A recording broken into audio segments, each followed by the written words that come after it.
Primeira fase do modernismo. Segunda parte. No vídeo anterior, concluímos com os principais nomes da primeira fase do modernismo. Nesse vídeo agora, iremos dar uma ênfase em alguns desses nomes.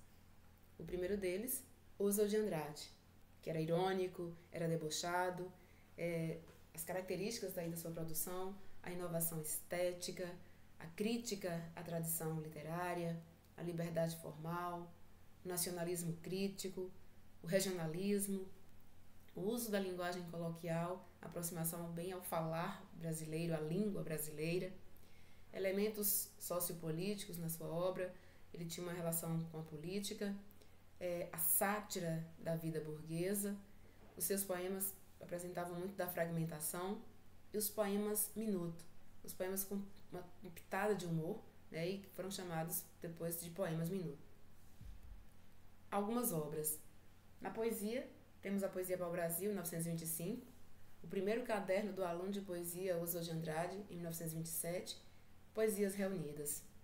Com relação aos romances, temos Memórias Sentimentais de João Miramar, 1924, Serafim Ponte Grande, 1933, Marcos Zero I, A Revolução Melancólica, 1943, Marcos Zero II, Chão, 1946.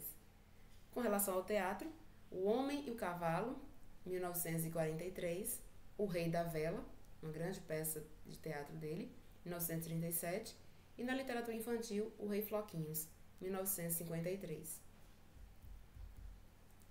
Temos agora alguns de seus poemas. Erro de Português. Quando o português chegou, debaixo de uma bruta chuva, vestiu o índio. Que pena! Fosse uma manhã de sol, o índio tinha despido o português.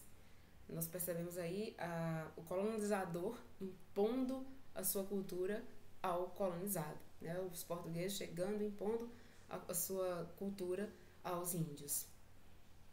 O próximo poema, Pronominais, que diz o seguinte: dê-me um cigarro, diz a gramática do professor e do aluno e do mulato sabido, mas o bom negro e o bom branco da nação brasileira dizem todos os dias: deixa disso, camarada, me dá um cigarro.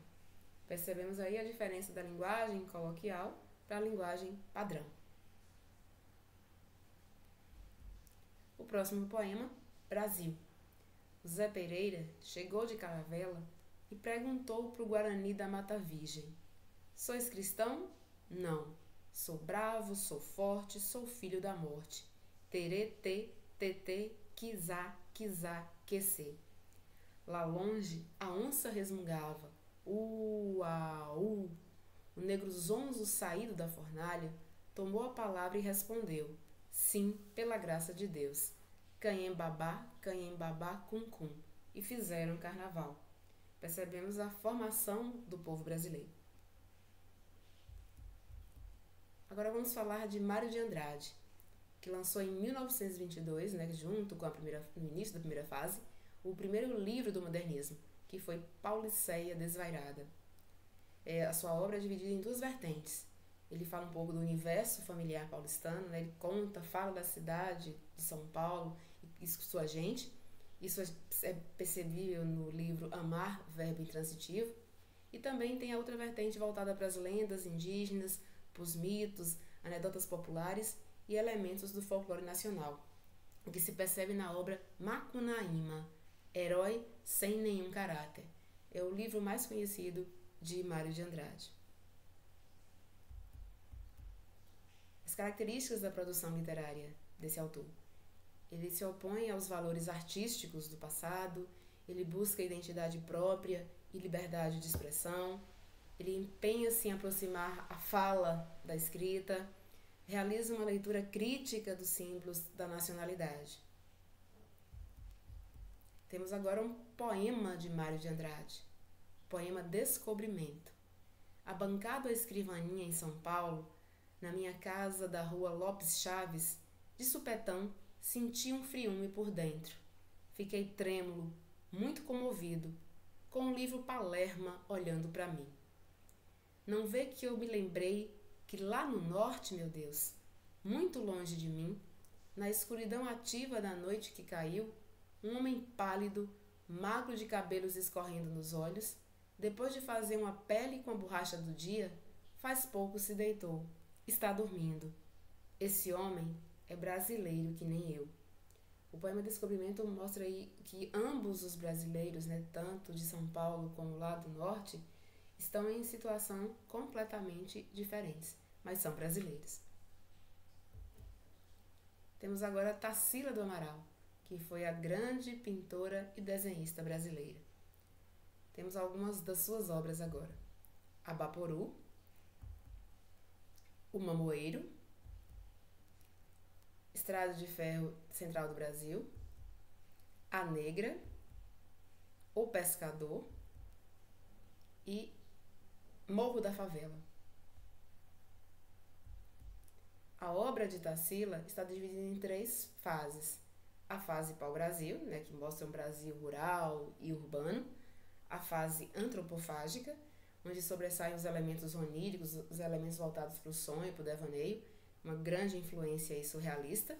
E temos a fase social, que é a preocupação com as questões sociais brasileiras. Temos mais alguns quadros. A Cuca, que faz parte aí da fase antropofágica. Os Operários, da fase social. Carnaval em Madureira, né, voltado mais para a fase pau-brasil.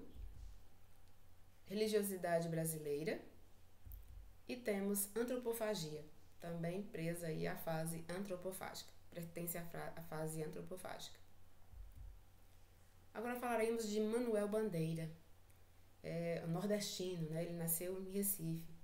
Temas comuns em sua obra é a paixão pela vida, a morte, né, que como alguns dizem que foi a sua grande companheira, o amor e o erotismo, a solidão, a angústia existencial, o cotidiano e a infância.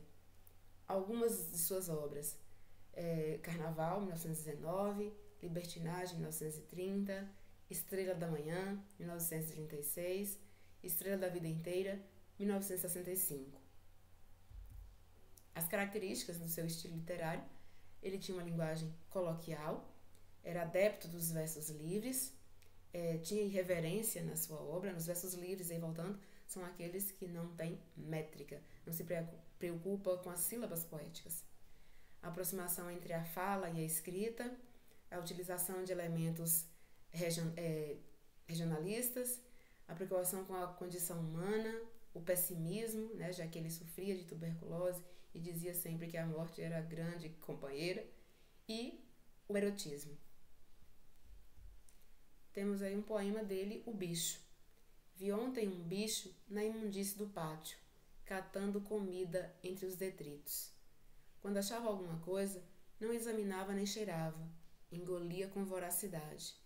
O bicho não era um cão, não era um gato, não era um rato. O bicho, meu Deus, era um homem. Vamos falar agora de Alcântara Machado, que era contista. Era um escritor da cidade de São Paulo. E em seu livro, Brás, Bexiga e Barra Funda, que são nomes de bairros paulistanos com influência italiana, ele vai retratar realmente a presença dos ítalo-brasileiros em São Paulo. Ele retratou o cotidiano dos imigrantes italianos. Usou expressões italianas misturadas com portuguesas. No estilo jornalístico, principalmente nas crônicas.